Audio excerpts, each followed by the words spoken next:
Estamos começando o episódio 52 do Talks by Léo, no YouTube e no Spotify, direto do estúdio da Pod Factory em São Paulo. E hoje eu vou falar com um dos maiores especialistas em e-commerce no Brasil.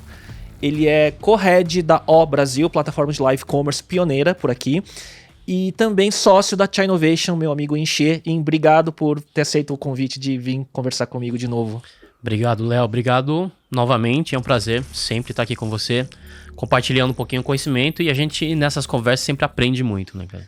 É isso aí. E tem uma curiosidade, né, que você foi o primeiro episódio que eu gravei aqui na Pod Factory, nessa fase nova do podcast, no estúdio, com toda a estrutura. Só que a gente está gravando pela segunda vez. Isso aí. Né? Então a gente vai fazer um update de vários temas que a gente falou naquela ocasião, acho que 2 meses atrás, mais ou menos, né? Mas primeiro, eu queria falar contigo, assim, né? Você, quem não conhece o IN tem uma trajetória super extensa no mercado digital brasileiro. Pode acompanhar no episódio 8 do podcast, que tem a longa trajetória de uma forma mais extensa. Mas, IN, dá um resumo da sua carreira para a gente começar? Legal. Léo, comecei no mercado de internet, basicamente no início, né, principalmente em e-commerce. Minha carreira é muito pautada em comércio eletrônico, né? Participei do startup do Submarino, que foi em 99, e que, de certa forma, deu origem e foi a base do desenvolvimento do meu trabalho depois. E na fase atual que a gente está vivendo, que começou em 2010, 2011, né? Todas as grandes empresas foi desse período, né? Eu fui cofundador de um e-commerce chamado baby.com.br e que eram produtos de bebês B2C. Logo depois, criei um B2B e aí a gente vai falar um pouquinho desses modelos de negócio diferentes, né? Chamado Forvets, que é um e-commerce de produto pet nos canais de distribuição. Ao invés de vender direto para o consumidor final, era para vender para pet shops, clínicas, etc. E depois dessa experiência, eu fui para a Xiaomi. E aí foi quando comecei, de fato, a mergulhar no mercado de internet, de tecnologia da China. Eu sou descendente chinês, mas até então só tinha trabalhado com empresas ocidentais, né, no Brasil, basicamente. E depois da Xiaomi, começou essa fase que eu tenho atualmente, desenvolvendo projetos de internet, tecnologias ligados à China. A Chinovation surgiu muito dessa percepção de oportunidade das empresas demandando mesmo, e a própria O também surge muito na experiência no que foi desenvolvido no mercado chinês de tecnologia, Léo. E aí, a gente já vamos de trás para frente, né? Hoje você é co-head da O, né? E quem não sabe, O são 5 Os. 5 letras O. Né? E O5, né? E você trouxe a plataforma para o Brasil, foi um dos pioneiros, né? Você já falava, acho que por conta dessa sua investigação do mercado chinês e como você mesmo disse, né? A partir da Xiaomi, o seu nome, que já estava no mercado digital, ficou muito forte em relação à conexão com o mercado da China, né? E aí você acha que começou a ver as tendências, live commerce surgiu na China de uma forma muito grande, né? E aí você foi um dos pioneiros em trazer o formato e uma plataforma para cá. Então fala um pouco sobre o que é a O, né? E como que vocês estão hoje aqui. Legal. A O é uma empresa que nasceu na Inglaterra. Um dos sócios foi ex-CMO da Wish, que é um grande e-commerce cross-border também. E o outro foi um dos executivos chefes técnicos do TikTok. Na verdade, da startup que eles compraram, a Musical.ly. Ele é chinês e fica baseado na China. Então a empresa surgiu juntando essa expertise de lives, de vídeo, de transação, porque o TikTok é um dos grandes players de live commerce na China, e as oportunidades no mercado ocidental. Então surgiu primeiro na Inglaterra, até porque os sócios eram baseados lá, e depois veio para o Brasil. Eu junto com outro sócio, o Eric, a gente trouxe numa parceria com a B2W, atualmente Americanas, muito olhando também essa experiência. E Léo, acho que no final das contas, a China, e por uma sorte talvez, né, por ser descendente chinês, eu tive a oportunidade, quando eu estava começando a entender que precisava olhar além dos modelos de negócio tradicionais de compra e venda, porque e-commerce não deixa de ser isso, né? Comprar e vender produtos, só que por um canal online, quando a gente fala de modelos tradicionais. E eu via muito o quanto era difícil, o custo de aquisição alto, você é do mercado digital, você acompanha tantos anos, principalmente marketing digital. Ao longo dos anos, o custo de aquisição explodindo, as margens não necessariamente aumentando, pelo contrário, né, a concorrência maior, então espremendo muito o varejo, tanto físico quanto online. E aí foi começar a tentar entender quais eram outras oportunidades. E a Forvets veio muito disso, né, de um B2B, entender se o dinheiro ou a sustentabilidade do negócio estava em outras partes da cadeia de distribuição, não na venda para o consumidor final, mas na venda para outras empresas. E só um parênteses, né? Naquele momento, né, começo dos anos 2010, onde os principais players de e-commerce de verticais, né, então na área de moda, na área de pets, bebês e tudo mais, começaram a surgir e ganhar atração, né, era um jogo de jogar dinheiro no marketing para aquisição. Exatamente. Né? E isso foi o grande problema de inflacionar todo um mercado e de ter uma dificuldade em criar sustentabilidade que derrubou muitas empresas pelo caminho, né? Exatamente. A própria Baby, a baby.com.br, que é uma empresa onde eu fui cofundador, passou por isso. A gente estava no setor de bebês, que estava mal nascendo, e já tinha 3 grandes players. Além da Baby, existiam outras empresas, uma Bebê Store, que era uma nacional, né, que já tinha surgido, também levantado dinheiro de capital de risco, e outra ligado ao Grupo Rocket. Então eram 3 empresas, a Tricai. 3 empresas, 3 startups, somando o capital levantado, ultrapassava 80 milhões de dólares para um mercado que estava nascendo. Então, a guerra de preço, guerra enfim, de todos os sentidos, era muito intensa, porque tinha muito dinheiro. As empresas podiam se dar o luxo disso, né? E aí a gente foi percebendo o quanto aquele modelo tradicional era precário. Porque, na verdade, assim, a gente estava com custo de aquisição muito alto, parcelando muito, né? Ainda o Brasil, ainda naquele período... Que é uma característica do e-commerce brasileiro, junto com uma questão de frete e um território continental também, Esses 3 pontos, né? Então, custo de aquisição alto, frete ineficiente no Brasil ainda, e o parcelamento. E naquele período, ainda a gente estava vivendo parcelamento de 10, 12 vezes super comum. Depois, ao longo dos últimos anos, é que foi se normalizando para 6 vezes. Atualmente está nessa faixa, tá? Mas ainda é uma prática muito comum. As pessoas levam em consideração tanto frete grátis quanto a quantidade de parcelas, né? Então isso cria uma guerra comercial muito forte naquele período, né? E aí foi buscar outros modelos, e aí a Forvets veio nisso, tentando entender, e aí percebeu o quanto as cadeias de distribuição são desorganizadas no Brasil, né? Mesmo o setor pet, que já era grande, eram, se não me engano, 15 bilhões de reais naquele período, eram cerca de 200 fábricas fornecedoras de uma forma geral, tentando atingir 40 mil pet shops. E era uma bagunça. E a gente foi percebendo isso. E depois foi perceber que a China nos mostrava muitos caminhos diferentes. Muitos caminhos, tanto de compras coletivas, que a gente chegou a ter, depois eles começaram a desenvolver outros modelos. Muito em um negócio que está muito em voga agora, Direct Consumer, né? D2C, também começou a explodir no mercado chinês, Marketplace. Tanto de marcas nativas que surgem nesse modelo, como de marcas tradicionais, mudando o canal de distribuição para ir Direct Consumer, né? Então, se a gente for listar tudo, deve ter 15 modelos de negócio diferentes, que alguns ganharam mais tração que os outros, mas em uma boa parte ou se originou ou ganhou força no mercado chinês. E aí eu reputo muito a questão de como o mercado de e-commerce na China começou a ganhar força. Os grandes players não nasceram de players de varejo. Então no Brasil, tirando o Mercado Livre, que é o número 1 disparado aqui no nosso mercado, os outros players têm relação com varejistas tradicionais. Então traz toda a bagagem, todo o legado, todo o modelo, cultura, modelo de negócio. Só que no mercado chinês não era isso. Então os principais players vêm de background de empresas de tecnologia. Então ele tem liberdade para desenvolver os seus próprios modelos de negócio, Léo. Mas aí é um cenário na China que até você me falou uma vez que tem a ver também com outras frentes que é engraçado como a China pulou etapas, né? De quanto mais ela foi se desenvolvendo e se abrindo para o mercado, até meio de pagamento, né? Você falou que eles pularam, né, de dinheiro, não passaram pelo cartão de crédito físico e foram direto para o mobile payments, Exatamente, né?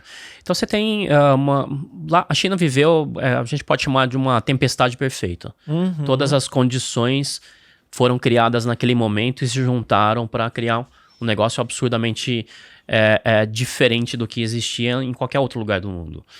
Não existia o legado, como você está falando, então, no final da década de 90, principalmente, e aí o enriquecimento da classe média chinesa, enfim, um monte de gente consumindo, só que ele não tinha uma estrutura tanto de varejo, quanto de meio de pagamento, até de internet de qualidade. Então, nos meios tradicionais, né? Então a gente está falando de lojas físicas. Mesmo com varejistas internacionais grandes, como Walmart, Carrefour, você ia nas lojas, eram horríveis. Então as pessoas não tinham muita fidelidade. E aí quando começaram a ter serviços melhores de compra online, eles conseguiram ir direto. Meio de pagamento, a mesma coisa. Os bancos chineses, a maioria esmagadora, estatais, prestavam mais serviços para empresas. E aí os consumidores, os usuários não tinham bons serviços. E muito desbancarizados, né? Desbancarizados e serviços horrorosos. Eu lembro, apesar que tem uma característica interessante, os bancos abrem quase, se não me engano, 7 dias por semana lá na China. E mesmo assim são horríveis. E as pessoas começaram a ter dinheiro. Não dava para ficar todas as vezes levando um monte de dinheiro para comprar um carro, comprar uma geladeira, como eu presenciei várias vezes. Então, eles falaram, precisamos usar meios de pagamentos mais modernos. O cartão de crédito não teve uma aderência tão grande naquele período, eles saltaram diretamente. Então, todos esses, o que a gente chama de leapfrog, né? Teve salto de tecnologia. Isso é muito parecido com o Brasil. Então, nesse aspecto, e aí não é um aspecto cultural, mas de maturidade do usuário de mercado brasileiro, é muito parecido. Então, também, apesar de a gente ter um varejo super sofisticado, a gente também tinha serviços muito precários. Em outras áreas, meio de pagamento, a gente sempre fala, né, dos desbancarizados no Brasil, ainda é um segmento muito que muitas empresas tentam explorar, o serviço de internet. Talvez internet seja o mais óbvio disso. Então, quando a esmagadora maioria da nossa população foi usar a internet, já foi direto para o mobile. Pequena parte dessa população usa ou chegou a usar via desktop ou até notebook. Foram direto para o celular. Também com a popularização de 4G ou Wi-Fi por todo lado, né? Você vai no shopping, em qualquer lugar tem Wi-Fi, né?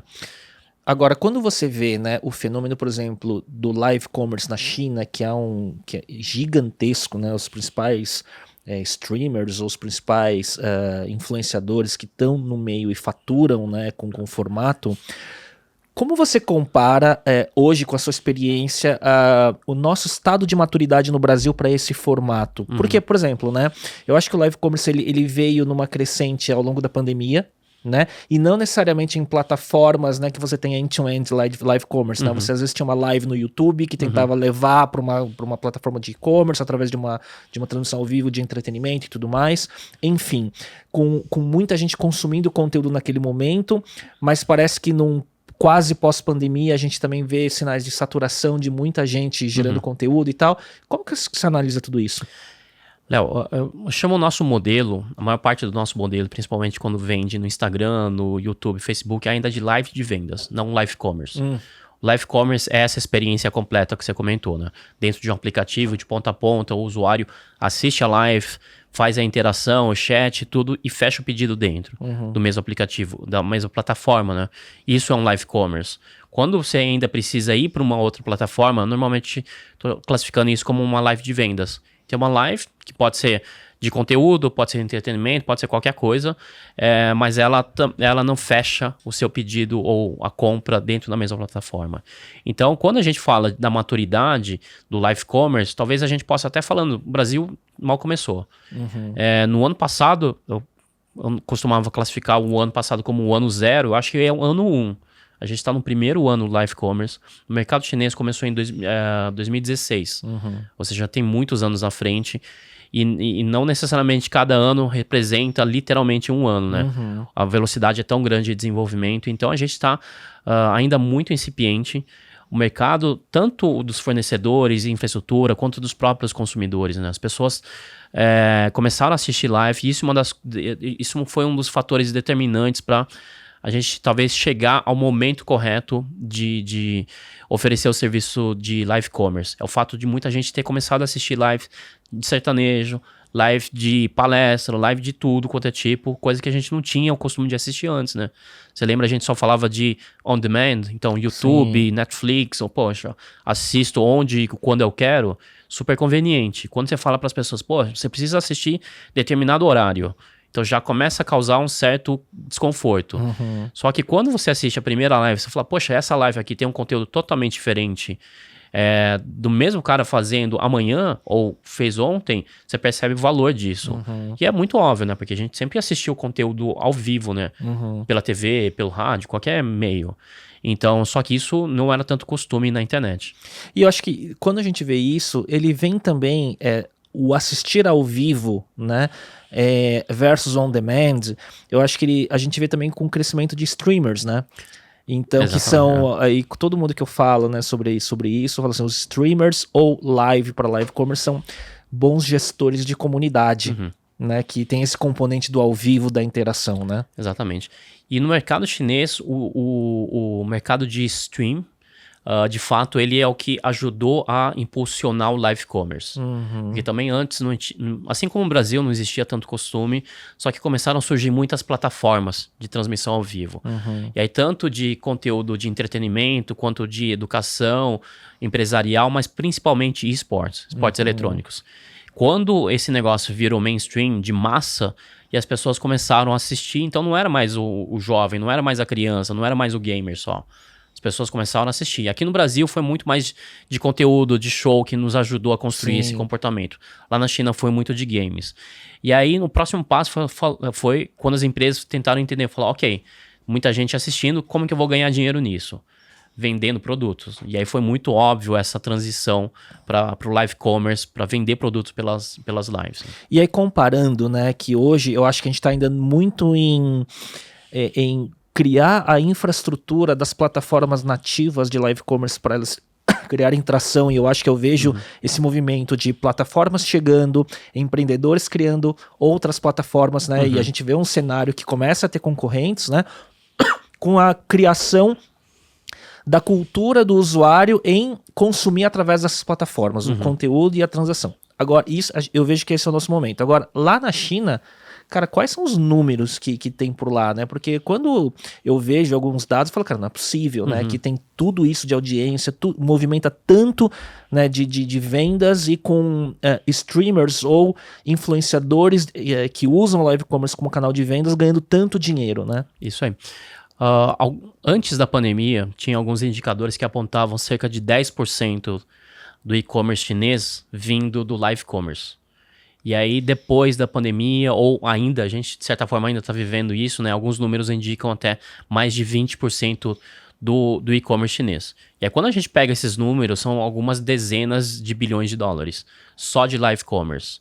E aí, quando a gente faz a comparação no Brasil, o live commerce chinês é como se fosse, representa 5 vezes, pelo menos, o nosso e-commerce inteiro, para você sentir um pouco a dimensão disso. Mas tem um ponto, Léo, que acho que é importante também a gente salientar. Atualmente, ainda, ele é visto muito como um canal. Então, eu consigo dimensionar quanto que é live commerce. Só que cada vez mais ele é parte de uma jornada. Então, muitas vezes eu estou assistindo uma live, depois eu vou lá e compro na loja física. Ou eu compro no site. Só que eu não fiz a compra no live commerce, mas eu assisti. Ele foi descoberta, né? Exatamente. Então, cada vez mais vai fazer parte desse processo. As lives podem estar dentro, tanto na rede social, quanto no aplicativo nativo, quanto, enfim. É muito comum... Mas quando você falou os 10% da China, né? 10% se for aferido, seria o último clique vindo do live commerce e fechou o pedido. Exatamente. Se considerar que como jornada, o número é muito maior. É muito mais. Tanto assim, e isso é uma definição importante, Léo. No Ocidente, a gente ainda usa, e tem muitas pesquisas que usam o termo social commerce, que é onde o live commerce está inserido, como negócios gerados através das redes sociais. Que aí, se você pensar de certa forma, tudo que é gerado pelo Instagram é um social commerce, nessa concepção. Só que no modelo chinês é ponta a ponta. É de fato, aquele pedido foi originado e foi fechado na rede social. Para de fato ser classificado como social commerce. E se não me engano, a Accenture foi publicou uma das últimas pesquisas sobre o mercado ocidental já falando dessa forma. Então você exclui uma boa parte, porque quando a gente olha algumas pesquisas, fala, poxa, social commerce no Ocidente gerou um valor gigantesco. Quando você fala, não tem nem plataforma para isso.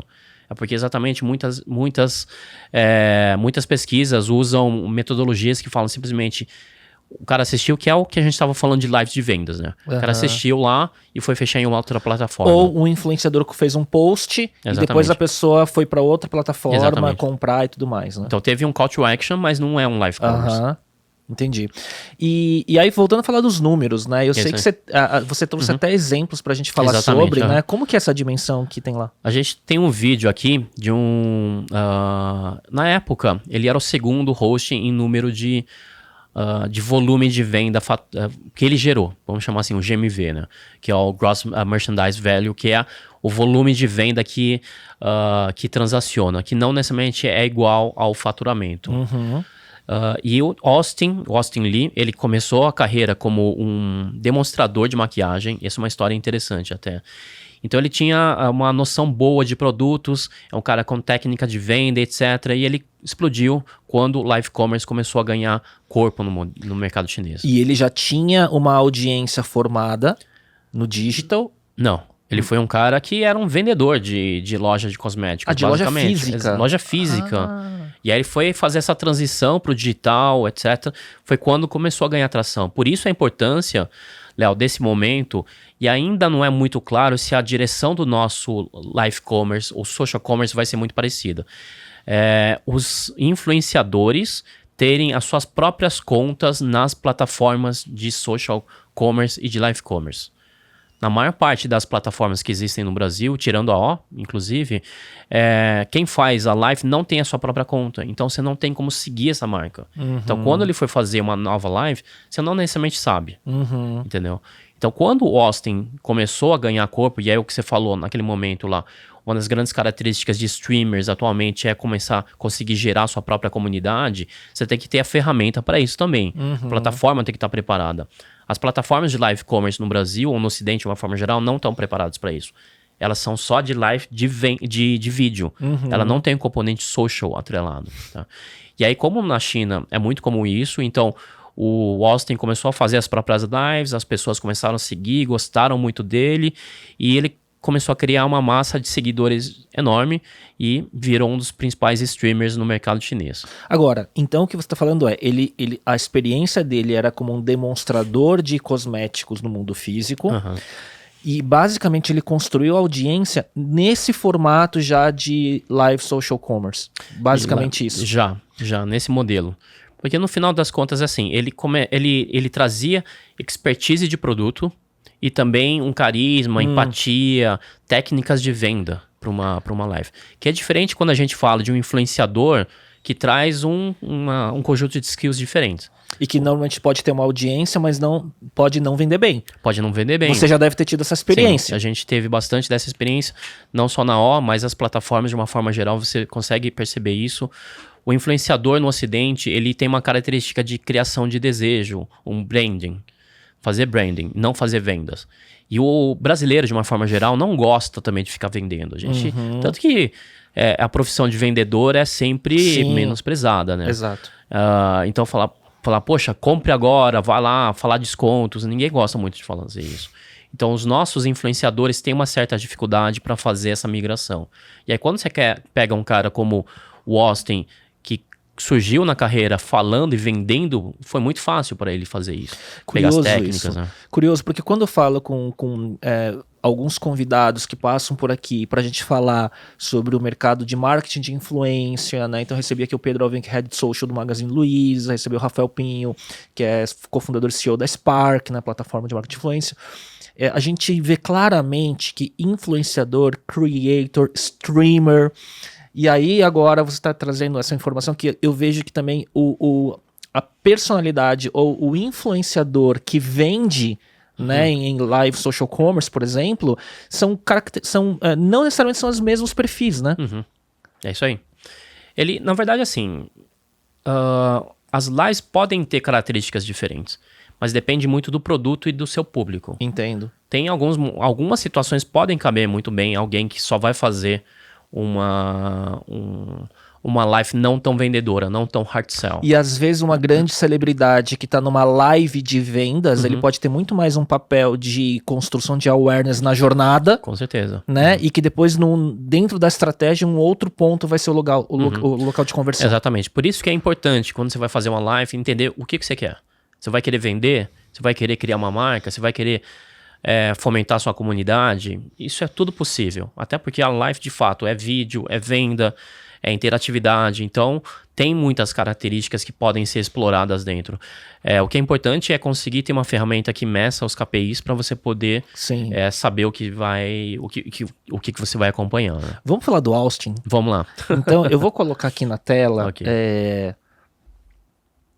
Vamos ver se vai dar certo aqui essa manipulação de conteúdos aqui. Quem tá no áudio não tá vendo, quem tá no áudio vai pro YouTube para ver esse trecho. Então fala pra gente o que a gente tá vendo aqui. Então o Austin, aqui então é uma tela de um aplicativo de live commerce. Esse aqui é o Taobao Live, pertence ao grupo Alibaba.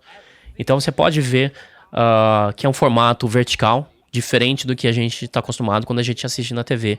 Isso já começa a trazer características específicas. Você sente uma proximidade desse cara. Não é igual quando você está assistindo a TV, o cara tá lá atrás, tá atrás de uma mesa, tá um negócio super frio.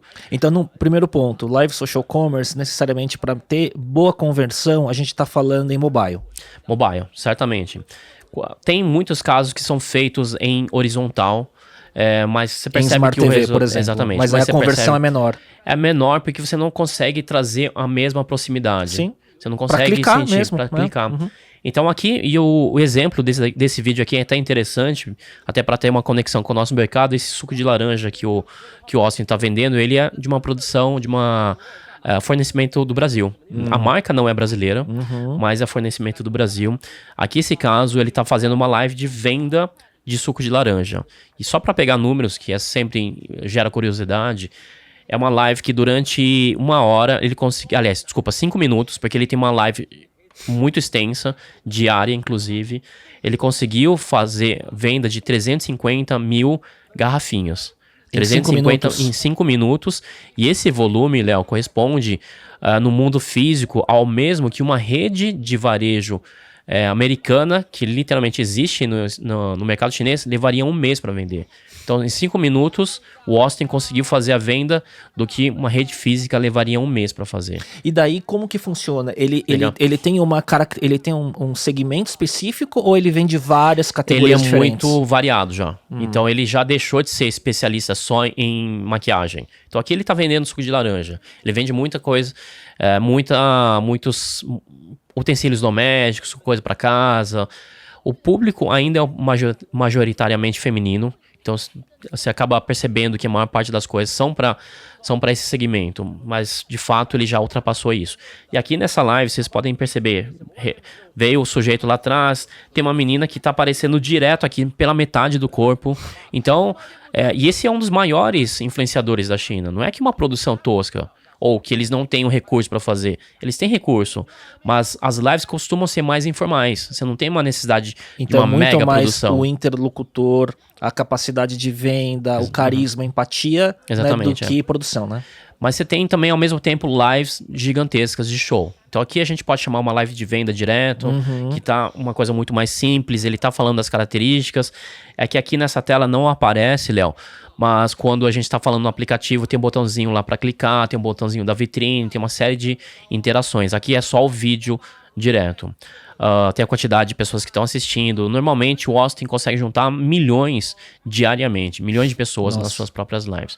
Ele faz lives que duram 3, 4 horas por dia.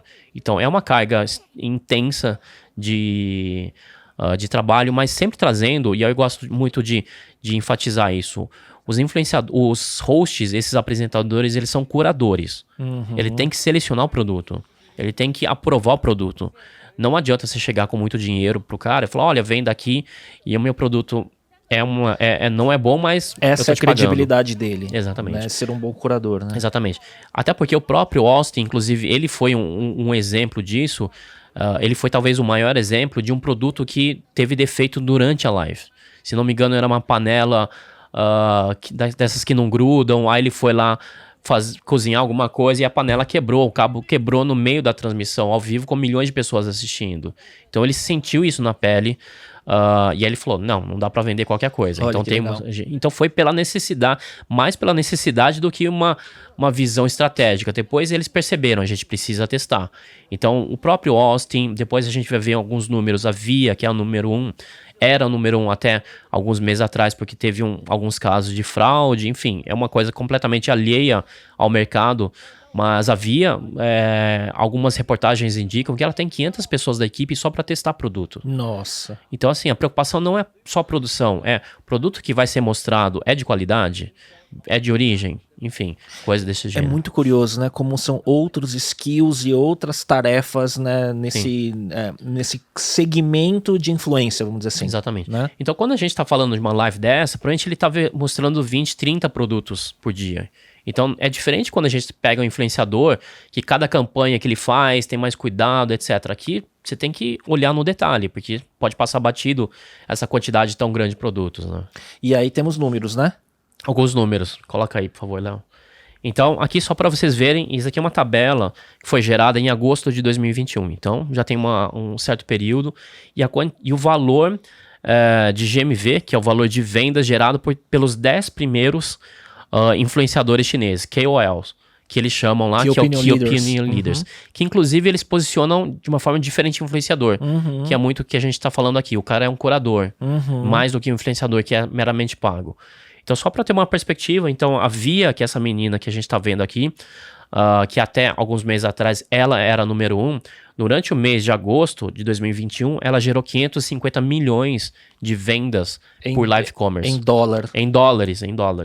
E o Austin, ele tá em quarto. Peraí, meio bilhão de dólares em um mês de vendas. GMV, no caso, GMV. de uma influenciadora. Exatamente. Caramba. E aqui o Austin, em quarto, 320. Ele era o segundo, e ele caiu pra quarto, coitado. Sempre falo assim, coitado. O cara só gerou 320. Que curioso. E aí eu não sei qual é a métrica, mas havia com 17% de percentual de todo o mercado. Exatamente, de live isso que eu queria te chamar a atenção, Léo. Os 10 primeiros somados representam mais de 50% do mercado. Então, isso é uma característica que é difícil falar se vai acontecer exatamente isso no Brasil. É isso que eu ia te perguntar com seus testes. Talvez mas não é só uma questão dos testes, mas é muito mais pela plataforma. Aqui lá na China são 3 grandes plataformas que concentram tudo. Boa parte, mais de 90% do e-commerce na China são em marketplace. Então a concentração dos canais é muito grande. Aqui no Brasil a gente tem os varejistas médios, os varejistas regionais, as plataformas, redes sociais, que todo mundo está tentando fazer. Talvez em alguns anos, 6 anos, a gente possa ver um cenário parecido. Não sei se numa concentração tão grande. A concentração está ligada à característica da distribuição de plataformas e do comportamento pré-live commerce. Exatamente. Porque aqui, inclusive na China, o que acabou acontecendo é que os principais influenciadores, os KOLs, têm exclusividade. Então, a Via você só assiste em determinada plataforma. O Austin só em outra plataforma. Igual a gente vê de streamers, né? Que são exclusivos da Twitch e por aí vai, né? Streamers de games tem mais isso, né? Influenciador não tanto, né? O cara tá no Instagram, tá no, sei lá, qualquer outro Facebook, apesar de ser mais uma empresa, mas não tem muito dessa exclusividade. Então, as plataformas de streaming, de uma forma geral, e de live commerce na China tem isso. É muito legal isso, cara. E assim, e não necessariamente o que vai acontecer aqui, né? Fala um pouco do que, do que você experimentou já por aqui, para fazer essa... indo de meio bi para a realidade do mercado brasileiro, né? Como que você vê o nosso ponto de maturidade? Eu acho que a gente está começando. A gente está, como eu tinha comentado, no momento 1, tem muita gente fazendo lives no Instagram, pequenas empresas, indivíduos vendendo produtos, ainda de uma forma muito simples, mas o que é importante é que eles estão fazendo lá. Estão aprendendo, estão testando, estão apanhando, muita gente faz, vende, não consegue entregar, mas são problemas naturais decorrentes de quem está tentando fazer. Só que quem faz no início, e principalmente quando está em rede social, pode juntar mais público, pode ter mais seguidores. Aí isso se torna um diferencial. Você acha que quando TikTok e Instagram aqui no Brasil virarem a chave para serem a plataforma end-to-end para você fazer a compra, né, numa transmissão de live commerce, você acha que isso vai mudar o jogo? Muda absurdamente, Léo. Porque é onde já estão concentrados uma boa parte da audiência jovem, que tem disponibilidade também, e são plataformas, principalmente TikTok, que já transacionam dinheiro. Então, se você entra lá, você assiste alguma live, você quer dar dinheiro, você quer recompensar, já tem as carteiras eletrônicas, pessoas dando dinheiro. Então, transacionar no TikTok é muito natural. No Instagram, não. No Instagram, você não tem isso. Então, são plataformas quase nativas fazendo transação de dinheiro. Então, do cara ele comprar um item digital ou dar dinheiro para algum criador, para ele comprar um produto que esse criador está recomendando, é muito fácil. Sim. É muito mais próximo do que criar um comportamento de compras, uma plataforma que é só de branding. E quando você compara com as outras plataformas que surgem nativas para live commerce e tudo mais, mas que não tem a audiência, né, que vem com uma grande rede social, por exemplo, para virar essa chave, como você vê o futuro? Você acha que vai ter espaço? E aí, óbvio que você liderando a O, né? Pode estar enviesado né, com essa resposta, mas como que você vê esse poder de competir quando isso acontecer? Eu acho que plataformas que são destino vão ter muita dificuldade, especializadas, até porque o conceito de live commerce é difícil de vender para o público. Então, o que eu falo para ele? Eu falo que é uma plataforma onde você vai assistir alguma coisa para aprender, para se divertir, ou que você vai comprar. Então, são muitas mensagens dentro de um aplicativo só. Então, essa trazer o público, e você está trazendo o público versus concorrendo um monte de e-commerce, um monte de plataforma de entretenimento. Então, a mensagem é muito difícil de vender para quem está começando. Então, a tendência é que isso acaba se concentrando nos lugares, onde destinos onde já tem audiência. Então, o que eventualmente pode acontecer é, eu tenho um e-commerce, eu tenho um app, eu sou um dos grandes players. Um dos grandes, ou sou um médio. Mas aí eu integro essa funcionalidade na minha plataforma. Entendeu? Então ele vai ser muito mais como feature ou white label para destinos existentes e o jogo também das grandes redes sociais virando a chave, né? Exatamente. Legal. Indo para outra vertente das grandes inovações que estão acontecendo no e-commerce, né? A gente acaba de sair de um VTEX Day, né? A gente, de acordo com a data da gravação aqui, isso foi na semana passada, né? Que acho que celebra, né, esse momento de evento presencial de grande magnitude que foi, com Lewis Hamilton também fazendo keynote e tal. E você tava lá, né? O que você viu lá de grandes tendências, ou basicamente foi muito mais um evento para o mercado se reencontrar, né, e celebrar talvez um momento e tudo mais? Você viu coisas novas que seria legal compartilhar? O próprio Live Commerce teve um destaque maior do que eu esperava, do que eu imaginei que fosse acontecer.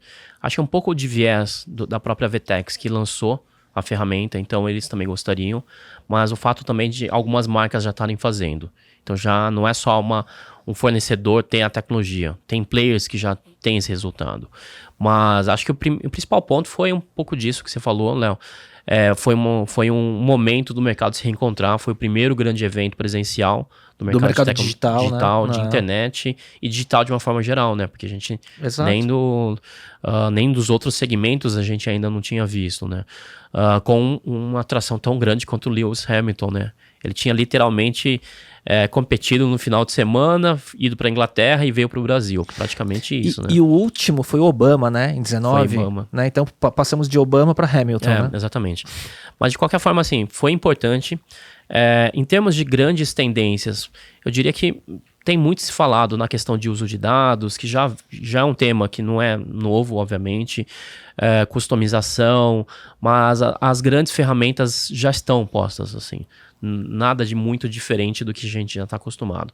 O que acho que de fato, e aí é o meu viés, não só de live commerce, mas meu viés pessoal, é trazer esse lado desses outros modelos. Eu vi algumas empresas tentando fazer modelo, ou que a gente tem visto, alguns de deliveries entrando, e aí delivery cada vez mais sendo considerado também e-commerce. Isso é uma coisa que eu sempre achei um erro tremendo.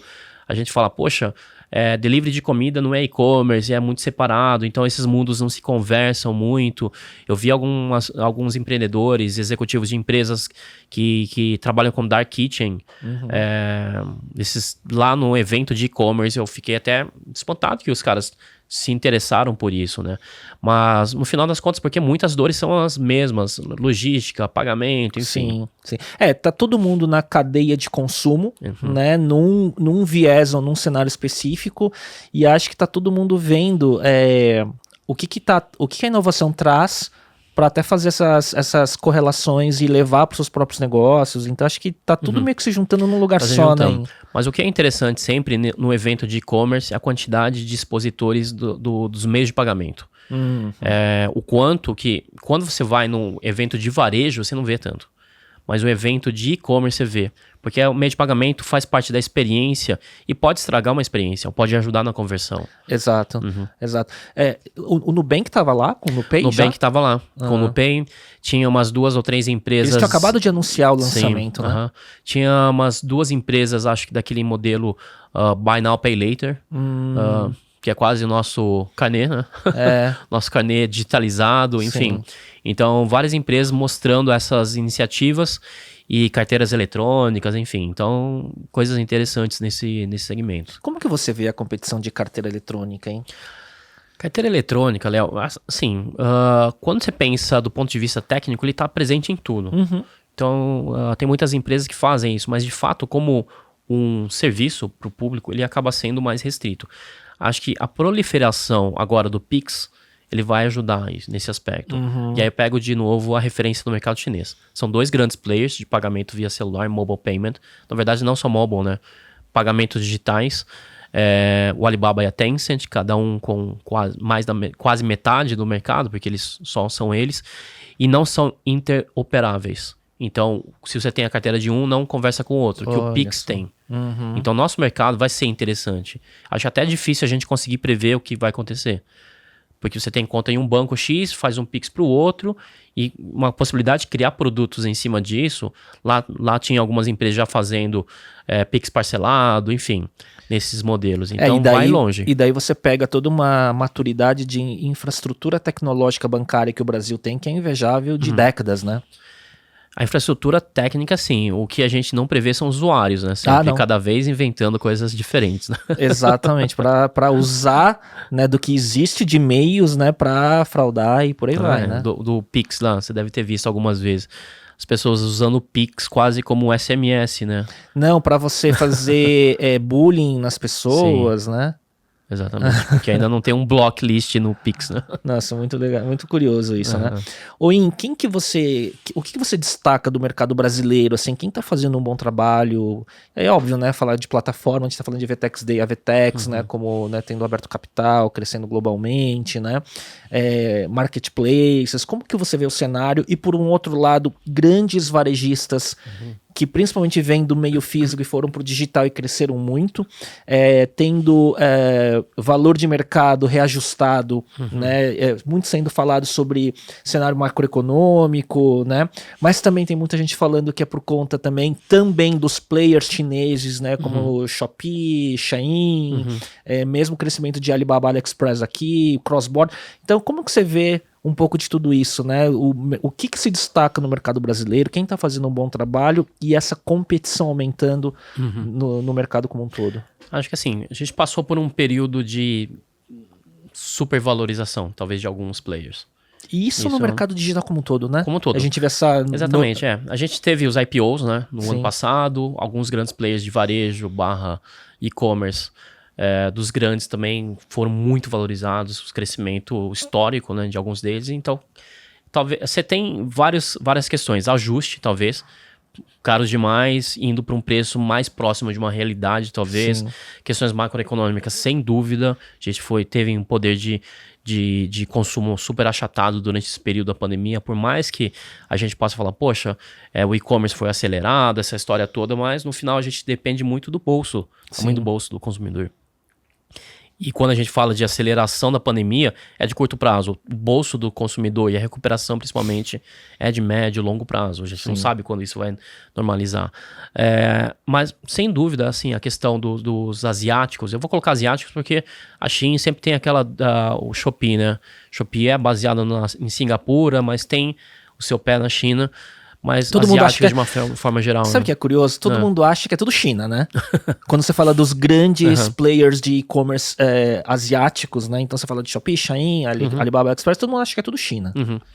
Mas assim, é interessante. A Shopee, ela é registrada, é uma empresa de Singapura, mas o fundador é chinês, os principais investidores são chineses, tem a Tencent como um dos grandes investidores, e o modelo de negócio e as estratégias são, eles chamam lá do playbook chinês, né?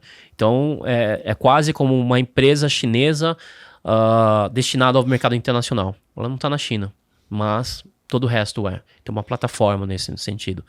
Mas, certamente, eles estão causando muito estrago em alguns setores específicos. A gente pode falar de moda, acho que talvez seja mais evidente, né?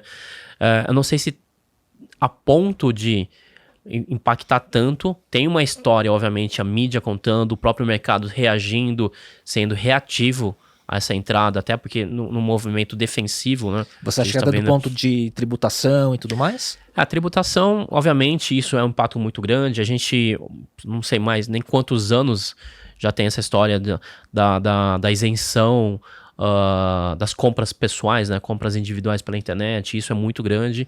Agora começou a crescer ainda mais com esses novos players, mas isso sempre existiu, né? Acho que começou a ficar mais evidente quando determinado começa a tirar um pouco da fatia. Mas essa questão dessa legislação ou dessa proposta, dessa nova regulamentação, ela não vem só contra essas plataformas internacionais, mas também a proliferação, Léo, de sellers nas plataformas locais que são ilegais. Então, pequenos vendedores, o cara tem uma empresa ou não tem uma empresa, tá vendendo pela internet, não tira nota. Ele vai regulamentar todo mundo, não só os players internacionais. Mas acaba sendo mais fácil, né? A gente atirar no cara que tá de fora, Exato. Que tem uma história que talvez muita gente reaja negativamente, enfim. Mas fato é que não são só eles. Tanto que, talvez, acho que se não me engano, três dos grandes players de e-commerce tem uma divisão de cross-border. Então você vai lá no site do cara, tem lá produto chinês que você consegue comprar. Sim. Então, Sim. eles estão juntos lá também. E assim, né, o fenômeno, assim, a gente fala player chinês, mas o formato, o modelo do cross-border, né, acho que isso se consolidou de vez no Brasil, não é?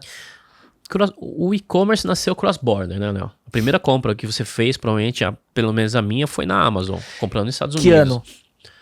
Não vou lembrar, mas talvez 97... 98, talvez. Eu acho que eu comprei. Eu já dei um searching, porque eu guardo e-mail desde 90 e tantos, né? E-mail UOL, enfim. Eu vou fazendo back. Léo, sabe aqueles programas acumuladores? De lixo digital. Isso. Mas eu gosto de ter esse search, né? Então, eu lembro que acho que em 96 ou 7 eu fiz uma compra que era livro na época, né? Na Amazon, de algum livro de negócio. E vinha uma cartinha assinada, obviamente impressa, pelo Jeff Bezos. É mesmo. E alguns gifts, uns ímãs da Amazon e tudo mais. Então ela é uma época bem, bem interessante aquela. Eu comprei da Amazon e eu comprei da CD Now. CD Now. Que acho que depois foi comprado, não sei se pela Amazon ou por alguém. Sim. Mas também ainda existia CD, né? Então, mas assim... obviamente, nos Estados Unidos era local, mas para o resto do mundo sempre foi cross-border. Só depois que quando surgem os players locais. Então, a questão do cross-border, ela chama muito mais atenção por uma série de fatores, inclusive políticos, obviamente, mas de concorrência com os players locais. Não dá para falar que nunca existiu. Acho que em algum dado momento, até talvez durante um bom período, inclusive, o nosso e-commerce foi mais cross-border do que local. Então, e a gente, infelizmente, também não aproveita as oportunidades. O Brasil poderia estar vendendo para fora. Fazendo o inverso, sem dúvida. Sem dúvida. Como que você vê o médio prazo do campo de jogo dos grandes e-commerces, né? Ou dos grandes players de varejo no Brasil, onde você tem os nativos, os brasileiros, né, sejam de origem do varejo físico que foram para o digital, ou nativos digitais, versus chineses ou asiáticos, versus Amazon investindo no Brasil. O que você enxerga de médio prazo? Eu acho assim, talvez não mude tanto A gente tem os grandes players já estão consolidados. São players que são fortes no online e no offline. A gente teve alguns digitais que foram quebrando ao longo do tempo. Teve físicos, você deve lembrar, Ricardo Elétrico era um grande player, depois Sim, acabou indo, ficou pelo caminho. Exatamente. E os internacionais, agora os chineses começam a fazer barulho, mas a gente teve sempre a Amazon aqui, que Nunca decolou. Nunca decolou. O Mercado Livre é muito forte, né? O Mercado Livre é muito forte. Mas acho que com essa... talvez com a melhoria das experiências de compra online e offline integradas, isso vai fazer uma diferença maior. E principalmente regional, Léo. Porque agora a gente ainda está no momento de... nos interiores, nos lugares mais afastados, ter uma experiência de e-commerce ruim, demora para chegar. Quando esse mercado começar a ter um serviço melhor, por mais que você tenha uma renda mais baixa, mas ainda tem a aquisição de produtos, tem o consumo.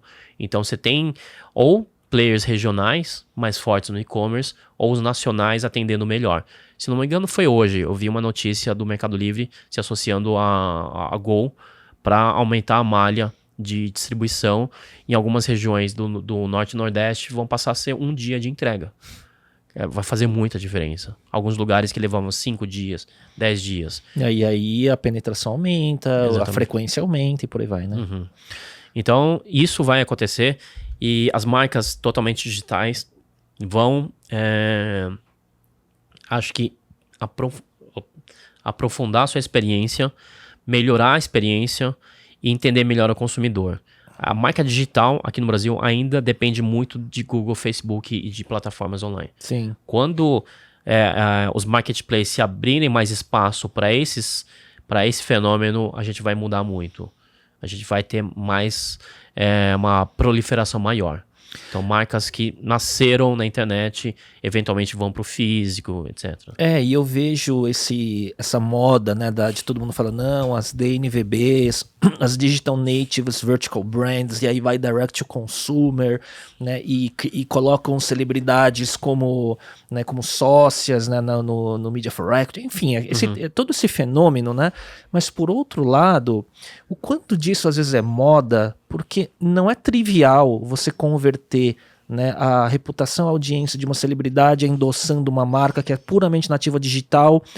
Me parece que o CAC continua alto, né, principalmente quando você vê marca de cosméticos, né, enfim, muito nessa área, né. Eu não vejo nenhuma marca brasileira deslanchando, quer dizer, tem exceções, mas não tem muita marca deslanchando, né. Não tem. Eu acho que as nossas marcas digitais ainda são muito pequenas. Assim, principalmente porque ainda dependem de, como você está falando, de estratégias que são muito caras. Então as marcas digitais ainda estão nesse processo de conseguir um fundraising mais parrudo, ter mais grana, ter mais capacidade para expandir também. Então a gente ainda está no meio do caminho nesse processo, né? Eu vejo algumas empresas começando a falar, não, nós somos incubadoras de marcas nativas digitais, das marcas do futuro e tudo mais, mas eu não, sei lá, às vezes eu acho que tem muito mais buzz do que consistência, sabe? Acho que nesse aspecto você tem assim, talvez a característica ou quanto esse influenciador ele vai ter o papel ativo de fato ou ele vai continuar como um garoto propaganda tradicional. Então você passou por isso, óbvio, num outro cenário, quando você tinha Baby, você tinha Angélica, né? Sim, a gente tinha a Angélica.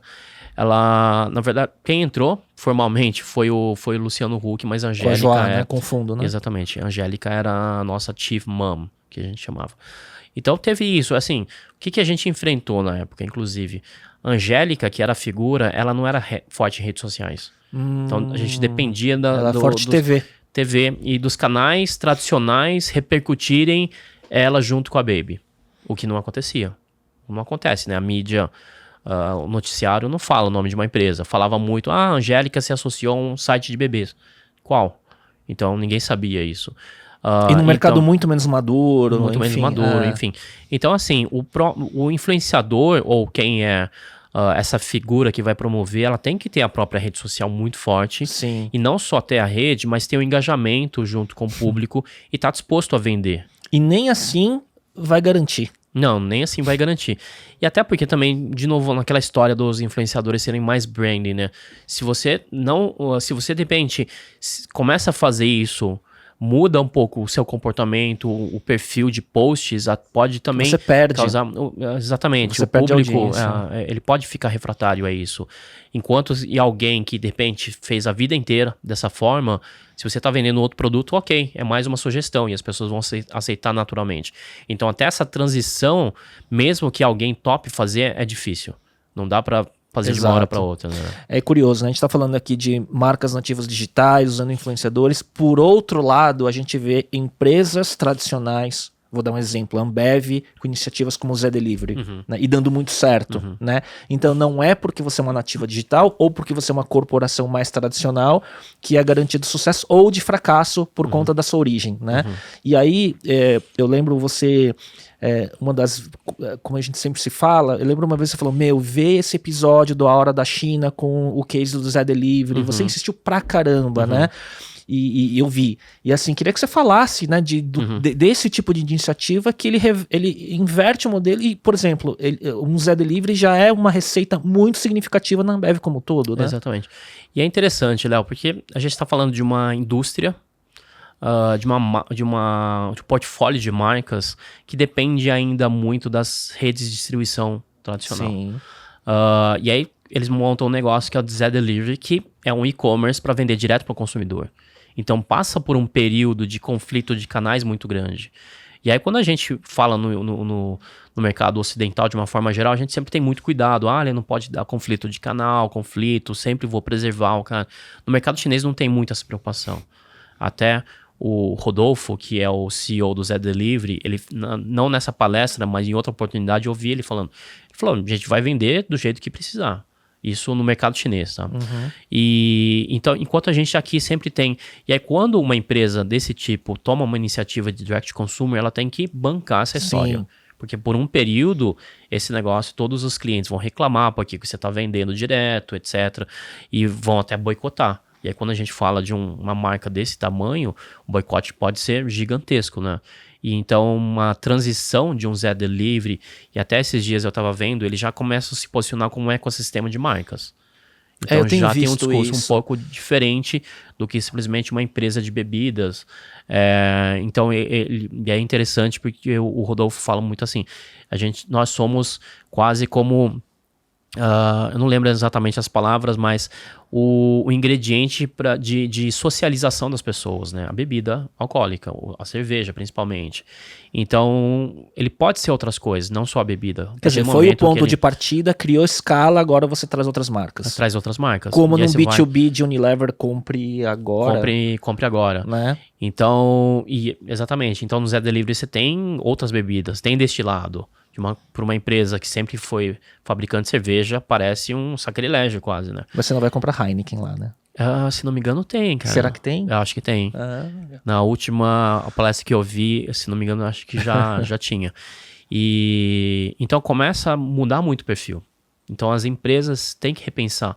E aí o digital não é mais simplesmente vou vender na internet, não é só adicionar um canal. Muda a estratégia, muda o modelo de negócio. E aí é o que o mercado chinês de novo está trazendo, essa questão do ecossistema, de super apps, que o Magazine Luiza vem falando há algum tempo, o Banco Inter. É interessante o caso do Banco Inter, Léo.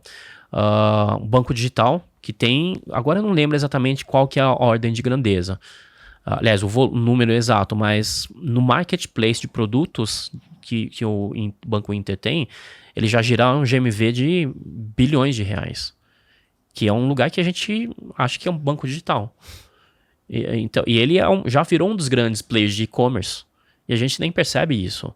Então, essa questão dos ecossistemas, de super apps, gerar fidelidade, o Zé Delivery se posiciona também como super app no setor deles, começa a se expandir no mercado cada vez mais e viram modelos possíveis. E aqui a gente não está falando de tecnologia, a gente está falando de estratégia. Sim, e vão se formando diversos ecossistemas que alguns deles estão até abaixo do radar, né, do que todo mundo fala como inovação, como os grandes cases do que está acontecendo no Brasil, né, mas quando você for ver, já se formaram, ganharam mercado, né, e porque é um mercado que você não vai ter diversos players, porque até não tem como você ter aderência de um mesmo usuário em diversos ecossistemas diferentes. Exatamente. Né? Um que está se formando muito forte é de saúde. Então também ou planos, ou empresas que tinham hospitais, cada um indo com sua... Assim, ninguém nasce super. Então, o super app, ele nasce com uma base. Sim. E essa base tem que gerar frequência de relacionamento, tem alguma coisa que te interessa para você usar com frequência. E normalmente tem que ser 2 ou 3 segmentos. E aí você vira um super app na vida do usuário e ele fica lá. E você vai horizontalizando a oferta, Exatamente. né? E aumenta a frequência ainda mais, né? E aí quando você percebe, você já tem um monte de informação do usuário, você já tem a carteira eletrônica dele, você já tem a vida dele, tem todo o profile, tudo que você sabe que ele consome. E aí você consegue criar um tipo de fidelidade que os modelos tradicionais não permitiam, né? E dado, fidelidade, que é o grande jogo, né, dos super aplicativos, né? Eu fico imaginando quantos grandes players a gente pode ver daqui 3, 5 anos, né? E se isso não vai virar igual China, que são, sei lá, 2, né? Grandes ecossistemas, aqui né? não vai ser igual. O nosso mercado, de uma forma geral, já era muito mais maduro nesse aspecto da existência de grandes empresas prestando serviço. Por mais que aquela hora a gente estava falando do nível de maturidade próximo, mas era melhor já do que a China. E lá eles partiram de um quase um papel em branco. Então foram construindo isso. Aqui no Brasil a gente já tem. Então a gente não vai ter o mesmo cenário. Por a gente vamos ter alguns super apps, alguns ecossistemas, 3 talvez, com sua base, mas não no mesmo nível de cobertura que tem lá o chinês. Lá os caras fazem basicamente tudo que você usa no digital, você consegue acessar pelo seu aplicativo. Tem um tipo de funcionalidade interessante que chama Mini App, Mini Program. Ele é quase como se fosse uma App Store dentro do aplicativo. Então, assim, o Super App vai chegar em determinado momento, não tem mais nem espaço para você colocar novas funcionalidades. Infinito, o né? scroll não dá mais. Então, o que eles fazem é colocar uma App Store dentro do negócio. E aí você consegue expandir, e principalmente para pequenos negócios. Então, e com geolocalização, etc. Então, você está andando na rua, procuro, abre um mini app da padaria da esquina. E aí pego um cupom, entro lá na padaria e consumo.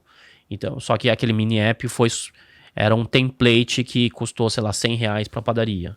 Então, são movimentos que começam a fazer sentido em algum momento para o Brasil também. Né? Curioso isso, né? Porque daí você usa a frequência que você já tem dentro de um super app, que vira um ecossistema por si só, do que alguns players que não tem tanta escala quererem criar seus próprios aplicativos, né? Para uma funcionalidade ou para um tipo de produto específico, mas que tem muita dificuldade em ter aquisição e frequência. É isso aí. Tem um movimento, agora eu não lembro exatamente o nome, mas um movimento como se fosse Open Banking, só que do Open Delivery, acho que era isso, do setor de delivery. Então estão se construindo uma série de plataformas, de APIs, de integração para o setor de delivery de comida, principalmente, de conveniência. E em algum momento, se você for um banco digital, você for o app do Léo, você pode integrar e começar a oferecer esse serviço. Parece uma escala, uma etapa intermediária a você ter plataformas totalmente descentralizadas, né? Exatamente. Então, no limite, pode ter isso. Por isso que a existência de super apps dominantes como o mercado chinês não vai acontecer aqui. E de novo, trazendo a história do Pix, né? Porque lá você tem, talvez o domínio também está muito ligado ao meio de pagamento. Eu coloquei dinheiro aqui já, ou recebi dinheiro, tá dentro dessa wallet, tá dentro desse super app, eu preciso usar ele.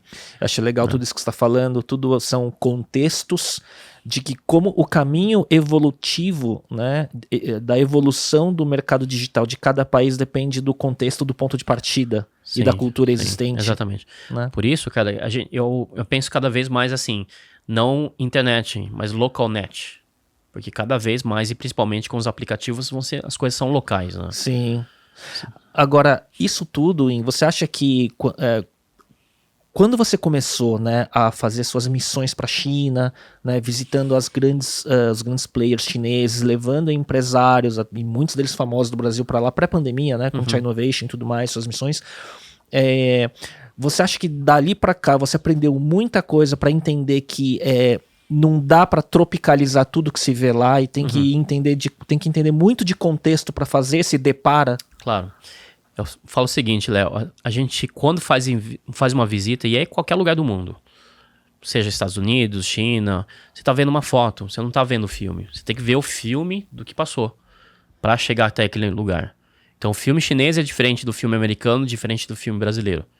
E aí, talvez a visão para frente, o que vai acontecer, o roteiro para frente, pode ter similaridades, mas eu preciso entender o que aconteceu. Não adianta antes, você ver uma timeline aqui e achar que vai continuar aqui. Exatamente. Você tem que saber onde continua daqui. Exatamente. Né? Por isso que algumas empresas, já reparei, eles começam a implantar super apps sem entender o que é isso. Exato. Né? Vai muito pela forma e não pela estratégia. Se você lembrar bem, no início da internet comercial, tinha aqueles portais, né? Então, os caras fazem super app como se fossem portais. Clica lá, simplesmente é um monte de links que você não captura informação nenhuma, não tem login, não tem uma relação. É um link que leva para outro lugar. Isso não é um super app, né? Muito legal isso. Eu vejo que vai acontecer isso muito com o metaverso. É uma história para vários outros episódios, né? Exatamente, né? Enfim, todo mundo criando plataforma, né? Ou, enfim, a gente vai longe com isso, né? Win, uma outra frente, né, que você tem atuado muito, né, com projetos de conteúdo e educação, né? Então você tem aí o Hora da China, você tem alguns projetos com a Startse, né? Dá um resumo do que você tem feito. A Hora da China, ela é uma forma de divulgar informação que surgiu principalmente durante o período da internet, da pandemia, quando a gente não pôde mais viajar. Precisava de um canal para continuar disseminando o conhecimento, informação e também me atualizar, né? Então a gente criou, junto com o Leal, que é da Startse, um dos sócios, ele Head of China, e 2 outros parceiros também, que são da Force Seekers, que é interessante, é uma consultoria, eles chamam também de futurismo, né?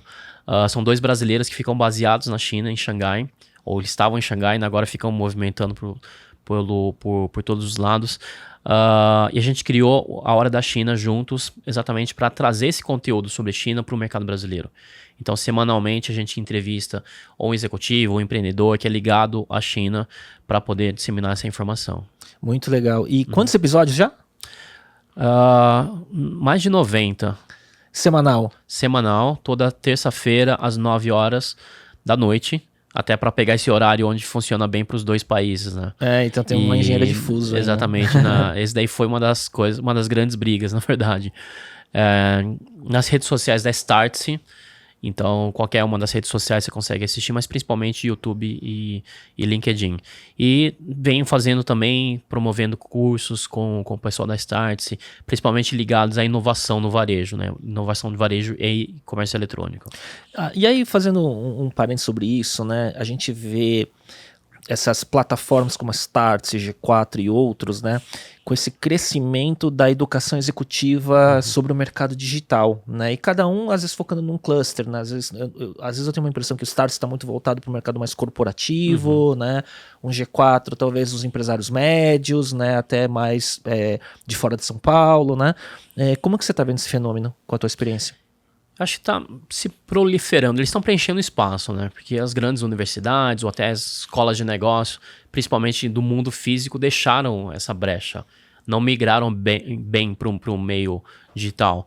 E as empresas que tinham de treinamento corporativo, executivo, que eram pequenos cursos, também não preencheram esse espaço. Não se atualizaram. Não se atualizaram, mas assim, principalmente esses cursos online, que nasceram como plataformas de curso, não foram para cursos um pouco mais longos ou mais intensos. São cursos sempre curtos, de algumas horas, ou sei lá... De um skill, às vezes. Exatamente, né? Então, o que eles estão se propondo é quase, muitas vezes, um MBA ou um curso de especialização mais longo, com professores ou com profissionais mais qualificados. Então, preencheram um espaço interessante. E é sempre esse do meio que fica desatendido, né? Quando é o pequenininho, sempre tem um monte de gente querendo fazer, o grande também, a massa também, mas esse do meio do campo sempre é o que fica pior na situação. Acho que essas 2 empresas estão fazendo exatamente preenchendo esse gap, Léo.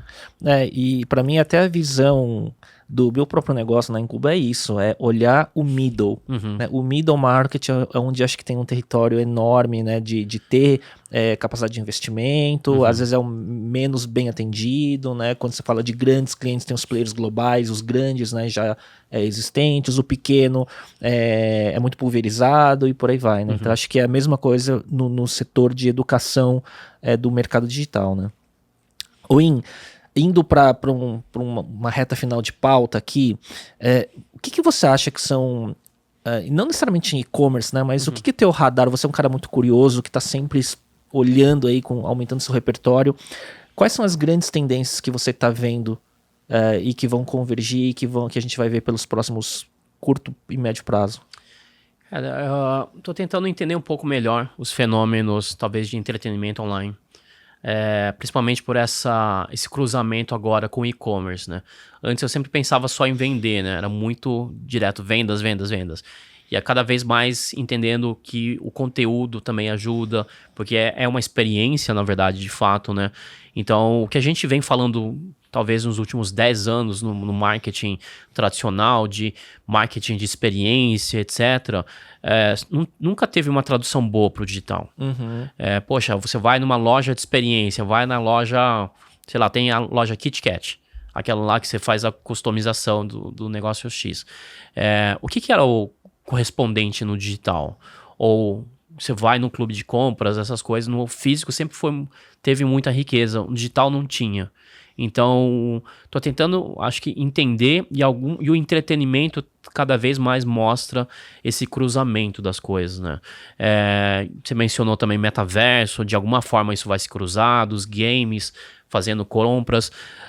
E meu receio, e acho que talvez, não é receio, mas talvez uma percepção é que a gente está muito viciado no e-commerce com os indicadores, e quando a gente começa a migrar para outro e no início nunca é o mesmo resultado ou melhor, tem dificuldade para fazer essa migração. Sim. Fala, poxa, no online, no e-commerce tradicional eu tinha uma conversão de X%, agora estou tentando fazer esse negócio aqui, não está funcionando direito, então não vou fazer. Não, e eu vejo isso de uma forma até meio básica, de marcas cujo público no varejo físico é específico de uma classe ou de uma idade, quando vai para online não consegue converter ou ter frequência, e aí, enfim, tem tudo isso, e cada formato e cada canal que você muda, você passa por isso, né? Claro, você tem um tempo de maturidade, entendimento das ferramentas, das soluções, né? Então, acho que pessoalmente eu estou olhando muito isso, essas fronteiras entre entretenimento, tentando entender agora, nesse período da pandemia toda, o que está mudando, né? De fato, muito mais coisas online para os próximos anos, e também um aspecto de como isso impacta no próprio modelo de trabalho, né? Sempre tive muito mais flexibilidade local, essas coisas, mas quando a gente fala de equipe, nesse período da enfrentei bastante isso, equipes multiculturais, baseados em São Paulo, baseado na Inglaterra e na China. E cada vez a gente ia fazer um call, era um parto, né? Para decidir o horário para fazer isso. E aí depois tinha uma cara coisa pegando, básica, né? Uma coisa super básica, exatamente isso. As coisas muito simples ainda não estão bem resolvidas. Então, acho que vai levar um tempo ainda para esses modelos. Mas enfim, então, pensando de uma forma, o que estou muito de olho? Essa questão de entretenimento online, os diversos formatos e os modelos de trabalho, porque isso me impacta pessoalmente diretamente, né? Entender como vai funcionar. E tudo é uma coisa só, de certa forma, Sim. né? Tá ligado a comportamento, né? E como que nesses novos cenários, né, que se desenham e aceleraram com a pandemia, a gente vê, né? A gente ainda não tem ferramenta, quanto menos cultura de trabalho para suportar a velocidade que a transformação pede, né? Exatamente. E só, eu tava lembrando de uma coisa que eu queria falar sobre isso. Quando você fala de investigar em entretenimento, eu lembro assim, né? Acho que antes da pandemia, 2019, assim, eu via você já muito ativo no TikTok, né? Agora deve estar em TikTok, Kuai e tudo mais, né? Mas já era e de verdade não é um tom de piada, mas já era testando o canal, né, pra entender como que funciona o consumo de conteúdo nesses meios, né, porque já tava criando, eu lembro, eu falei, cara, eu sou muito mais um consumidor de TikTok do que um criador para TikTok. Hoje tenho essa tendência a jogar pílulas do podcast lá e tudo mais, mas você tava lá fazendo, né, 2-3 anos atrás. Acho que assim, aí uma questão de uma disciplina pessoal, Tinha dancinha, não? Não, agora eu não lembro, mas eu fiz umas mágicas lá, então quem for no meu perfil no TikTok vai ver lá umas tentativas, enfim, mas aí acho que é uma disciplina pessoal de cada vez que aparece um serviço novo eu vou testando. Sim. Até também para garantir o login, né? De repente, assim, Léo Cuba não tem muitos, nem encher, tem muitos, Exato. mas assim... Senão você ia ter que ser encher underline X. 1, 2, 3, 4, aí ferrou. Mas, sim, brincadeiras à parte, sempre tento testar, entender qual que é a lógica por trás, e no início você sempre você olha de uma forma muito superficialmente, né? Você não entende o que está por trás, o sistema, o algoritmo. Depois de um tempo que eu entendi, porque eu começava a olhar, falei, tem alguns vídeos que tem mais views do que a quantidade de seguidores que eu tenho. E muito mais, e muito mais. E eu tentava testar várias coisas e não funcionava. Não tinha uma lógica. Não tinha uma lógica para mim na época. Isso uns 3 anos atrás.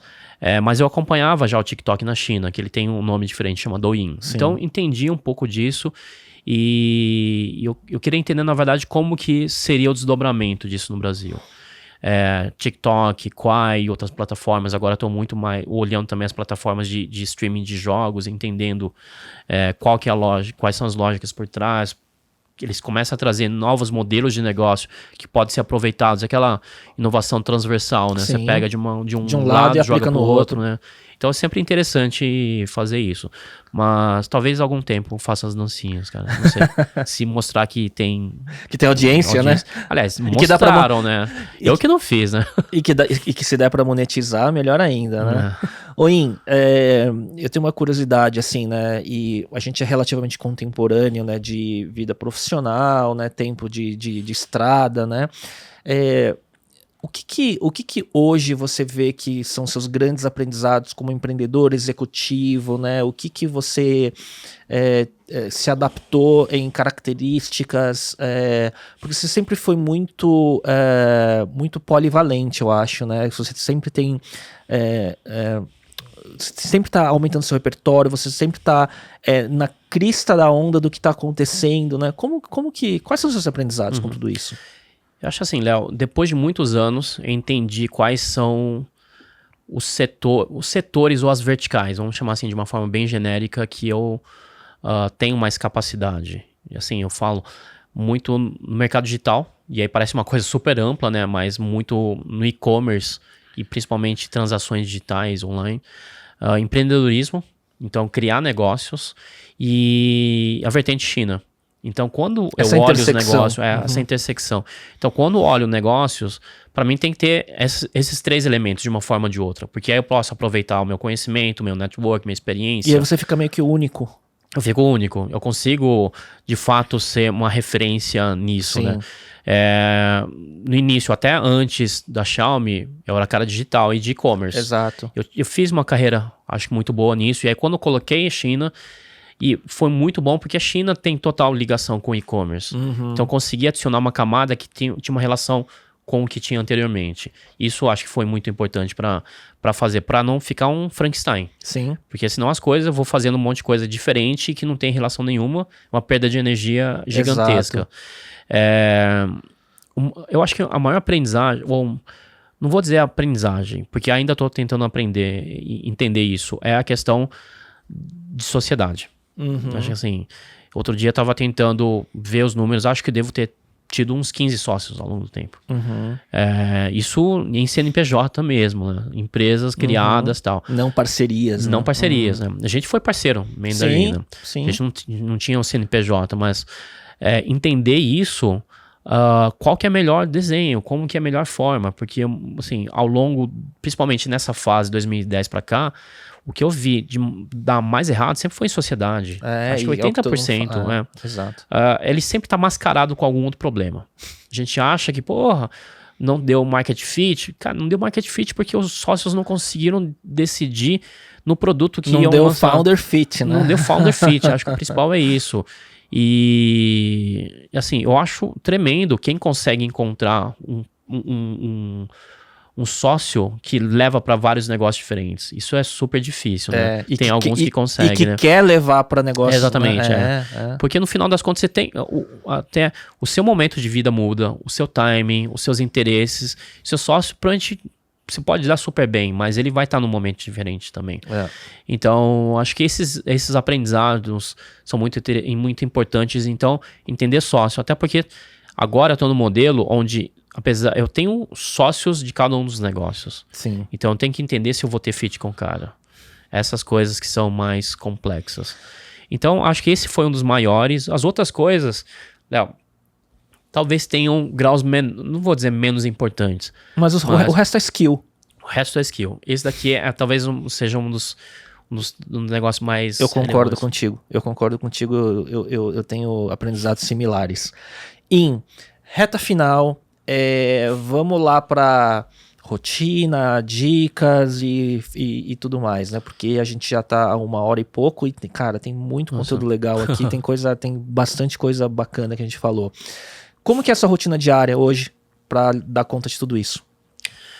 Rotina, uma coisa que acho que até bem antes da pandemia que eu comecei a praticar é acordar mais cedo.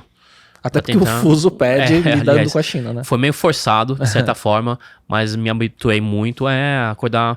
Bom, para algumas pessoas talvez não seja tão cedo, porque tem aquele clube das 5 horas, não é meu caso.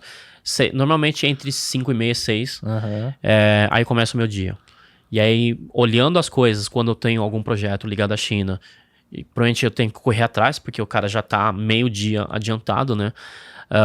E aí comunicar, atualizar essas coisas e depois começar meu dia planejando um pouquinho aqui. O que eu vou fazer, lendo notícias. E aí passa um período mais isolado, até porque nesse período, provavelmente já tá chegando a noite lá na China.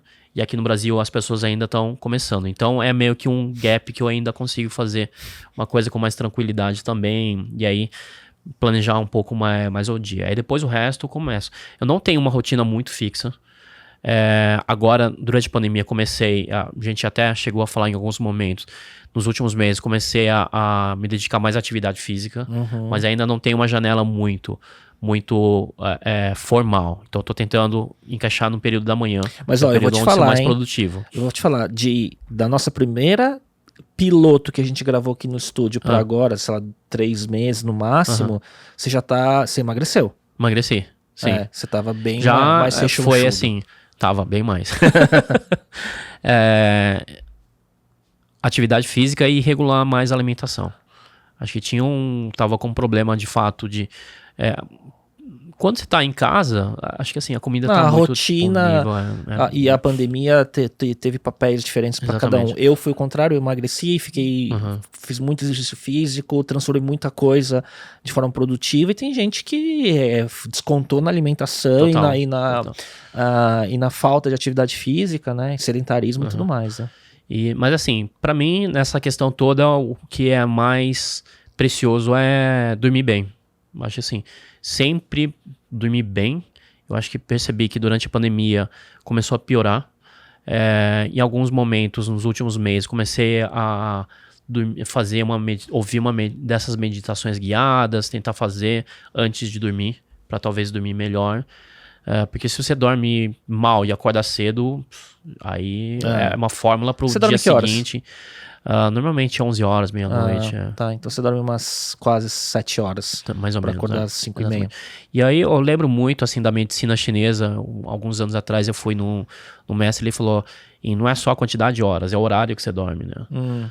E aí ele falava de um negócio que eu acho, obviamente, é impraticável. Ele falou, tem que dormir às 7 horas da noite. Quando põe o sol, todo mundo fala, né, que o ciclo circadiano natural da gente é acordar quando o sol nasce. Exatamente, Mas é impossível. Mas enfim, então tentar preservar bem o sono. Legal. Sonho grande, próximos projetos, passos, o que tá no seu radar de curto prazo aí? Cara, eu acho que agora meu tema principal, né, tem sido live commerce e social commerce, disseminar isso, até porque de todas as grandes tendências que o varejo, de uma forma geral, e o que vem da China é o que é mais praticável para as pessoas, né? Então, a gente falou bastante. No limite, eu abro uma live no Instagram, eu tô vendendo.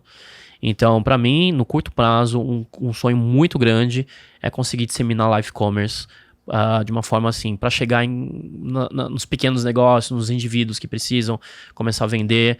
Estou desenvolvendo um curso agora, exatamente, além das plataformas, para poder chegar a esse material nas mãos das pessoas e trabalhar. A gente viu o quanto isso foi transformador na China. Então tem alguns casos lá que eles gostam de falar dos produtores rurais, que perderam todos os canais de distribuição de vendas durante a pandemia. Aí o cara começou a abrir live no meio da plantação. Acho que eu já te mostrei algumas vezes, né? Então isso pode ser muito aplicável para o nosso mercado.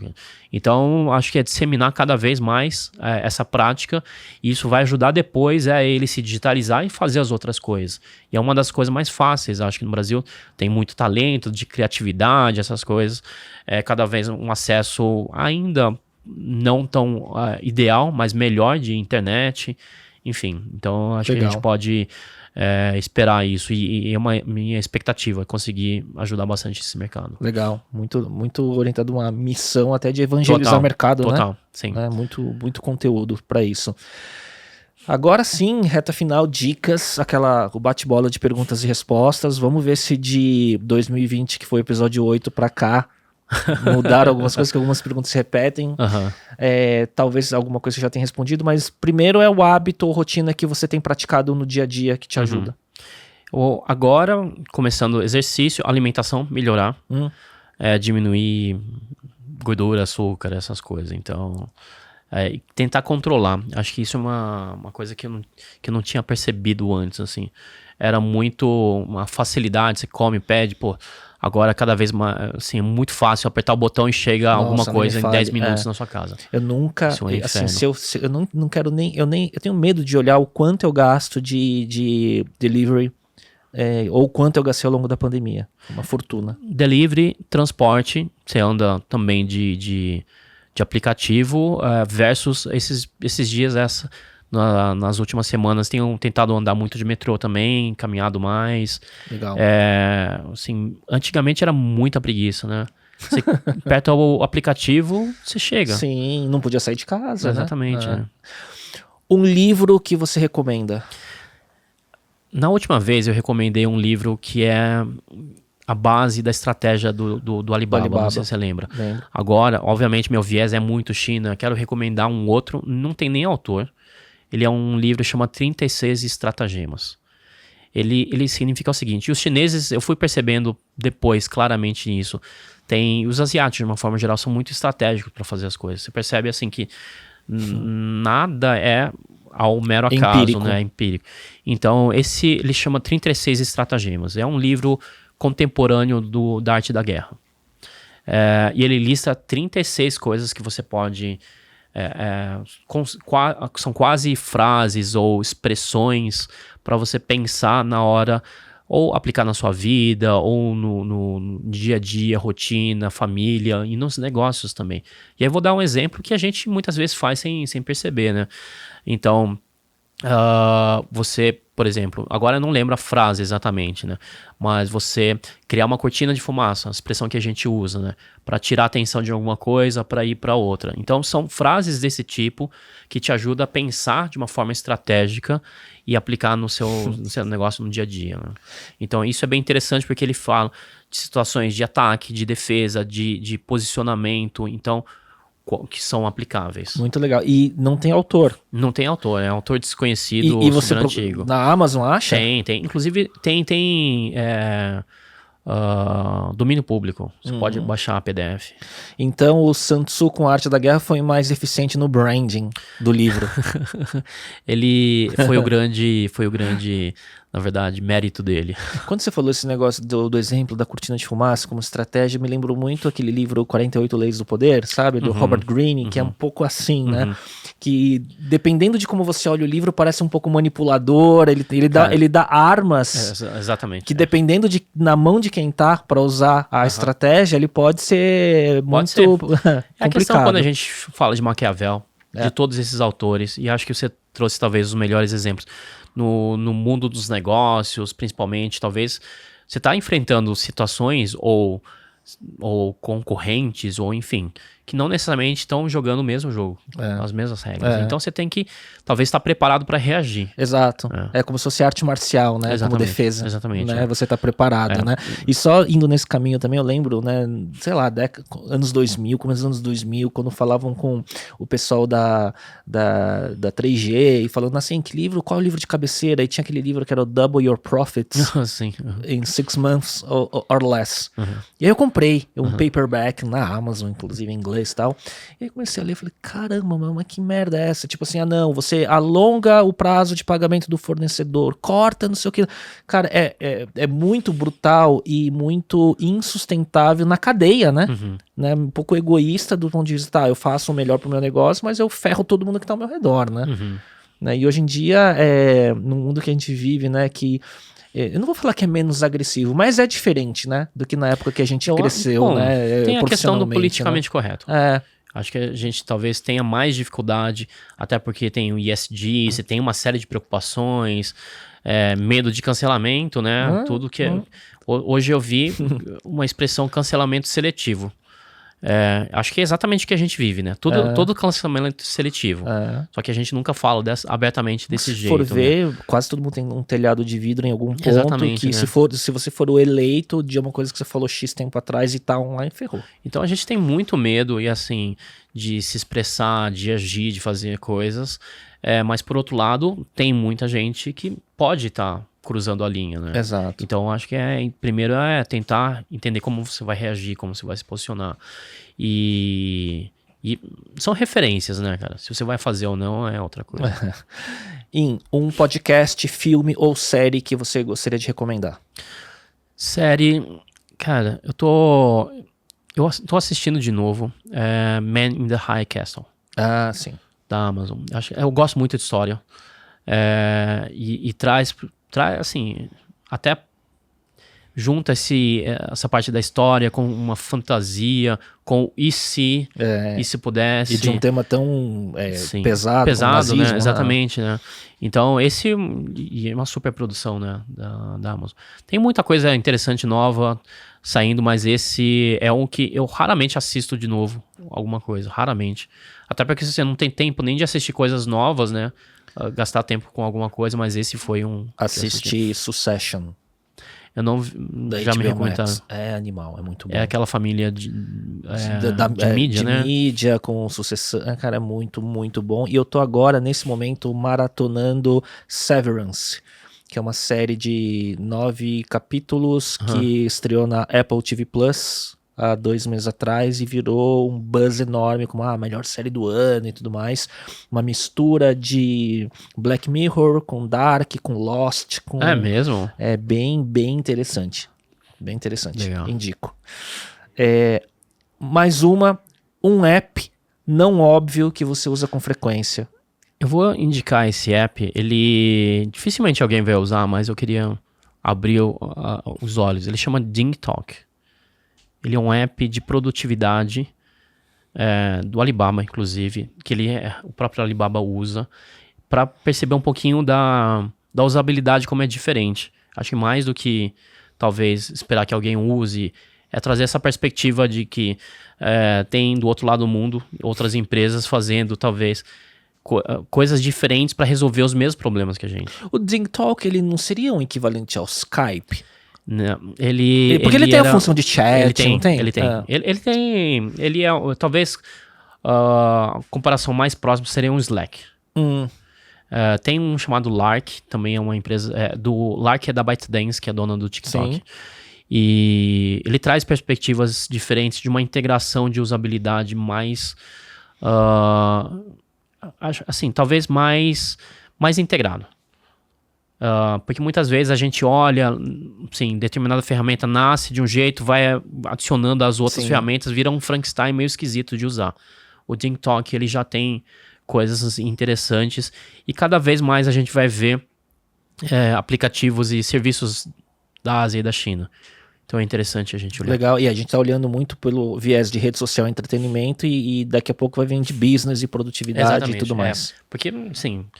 TikTok, aquele feed de vídeo, todo mundo tá acostumado já, mas ele nasceu lá na Ásia. Exato. Então agora, cada vez mais comum. E outras coisas a gente vai começar a ver também. Quando você pega um e-commerce chinês, por exemplo, ele é entuchado de coisa. Então é uma usabilidade muito diferente, mas que eventualmente, sim... Ele é aquela coisa que a gente vê a foto e não vê o filme, né? A gente não entende por quê, mas pode fazer sentido... Ou pode ter coisa pra gente... Naquela cultura funciona. Ou pode ter lições interessantes para extrair de lá também, né? Legal.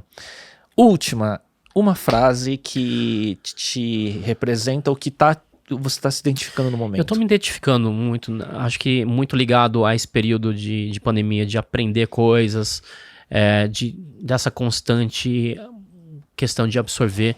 Um ponto que você falou que de fato, eu percebo que eu sempre tô tentando entender qual que é a próxima onda, qual que é a próxima tendência. Se eu fosse te definir, é isso, né? Assim. E aí, só que você vai perceber que é um exercício constante, né? E é uma frase também é um provérbio chinês, na verdade, assim.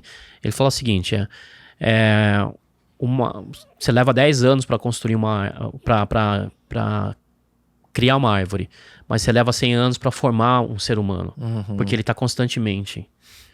Não é que só depois de 100 anos, é porque o tempo todo você está aprendendo, você está mudando, você está criando. Então, 10 anos para uma árvore, 100 anos para um ser humano. Legal. Isso é muito bom e eu acho que traz muito uma sensação que talvez você tenha, eu tenho certeza que você tem, é que assim, né, a gente tem um momento de vida profissional muito similar do ponto de vista do tempo de carreira, né, ao mesmo tempo que a gente vê um horizonte de vitalidade profissional pela frente, a gente traz uma bagagem de experiência e repertório muito grande, né, e a gente olha quantas coisas ainda dá para fazer. Sim. Né? Muito. Mas a gente tem que estar se desconstruindo e aprendendo toda hora, Exatamente. Senão a gente se desconecta do contexto do tempo que a gente vive, né? Eu acho que a gente vive muito isso, né? Porque a gente conversa com frequência, assim, estamos sempre antenados nas coisas, até um falando pro outro, né? E quando você olha para alguns profissionais, mesmo empreendedores, o quanto estão focados em uma coisa, óbvio, você tem o seu tempo para construir, mas parece que não tem movimento naquilo lá. Eu acho que talvez seja essa palavra mesmo, movimento. Sim. Então, essa dinâmica de construir, de crescer, de ir pra frente, essas coisas. Então, isso é importante, porque é vida, movimento é vida, no final das contas, né? A gente chega ao fim, assim, ao fim do Não, ao fim. 1h30 um pouco mais de 1h30 de conversa, foi excelente. Eu acho que foi no timing certo, temas e tudo mais. Queria agradecer você ter aceitado o convite de voltar pra gente bater esse papo. É sempre pra mim, apesar da gente ter contato frequente, é sempre uma grande atualização, né, que você traz aí de temas e fazendo conexões e correlações super interessantes e que não são óbvias com esse repertório todo. E queria deixar para você a mensagem final, o que você quer dizer para a audiência e também quem quiser te encontrar, quais canais você diria? Jing Talk, né, talvez, né? Jing Talk. Jing Talk não tem perfil público, então não dá, mas se você qualquer serviço, se você adicionar encher, vai cair em mim. Então isso não tem problema. É um super branding. 1,4 bilhão de chineses, só eu tenho esse login. Mas, enfim, eu acho que a mensagem final é o que a gente falou da frase. É nessa questão. A gente é uma constante construção. Até a gente passou por esse período da pandemia, a gente viu claramente essa necessidade, né? A Chinovation, a minha empresa, tinha um modelo de negócio, estava indo super bem, como muitas empresas, e deu pandemia e foi tudo por terra abaixo. Tem uma necessidade de reconstrução, mas com uma base que já existia antes. Isso é uma coisa, Léo, que eu sinto pena quando eu vejo um empreendedor montando um negócio todo do zero, sem usar nada do que teve antes. Cara, você não tá jogando no lixo a sua vida inteira. Tá? Sim. Mas enfim, eu acho que é essa construção que eu sempre penso que acho que é importante a gente se manter. E redes sociais, é o que você falou, estou presente em todas. Redes ocidentais, redes chinesas, você pode me encontrar também. Estou à disposição. E obrigado, Léo. É sempre interessante porque eu gosto de vir aqui porque além de conversar, quando a gente conversa, eu sempre preciso estruturar a resposta, né? Então me faz pensar no que muitas vezes as ideias estão na cabeça, mas não estão de uma forma estruturada, né? Quando você verbaliza, às vezes você percebe o quanto você está pensando merda, né? Mas pelo menos consegue organizar melhor, cara. Obrigado pelo convite novo. Esse é o aprendizado. E a gente teve, né, um projeto junto, eu, você e o Miguel Cavalcante, né, no Mandarina, mais de 100 episódios, muito pioneiros naquela época e tal, mas o grande aprendizado desse formato né? A gente nem chamava de podcast na época, né? A gente falava, a gente tem um canal no YouTube com um videocast, sei lá como que a gente... Webcast, não Webcast, algo do tipo assim, né? É que agora virou mainstream, né? E o podcast virou a paleteria mexicana, né? Talvez, né? Mas eu acho que o grande aprendizado é de você entender a dinâmica das conversas e fazer perguntas, né? Então, assim, um host de podcast tem que ser um exímio fazedor de perguntas, né? Acho que isso é o que tem que ser refinado sempre, né? É o cara que quer aprender, né? E um editor, né? Quase que um editor curador, sabe? Essa é uma das coisas que mais me dão prazer, assim, nessa questão de produção de conteúdo.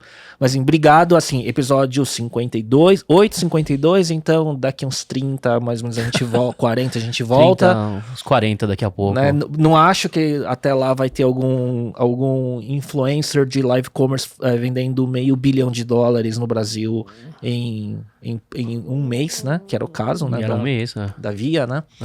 Mas isso foi muito legal, cara, assim, esses dados, esses números, acho que trouxe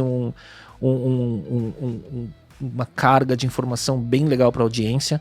E agradeço de novo, pessoal, muito obrigado por acompanhar mais um episódio. A gente volta no próximo. Até lá. Tchau, tchau.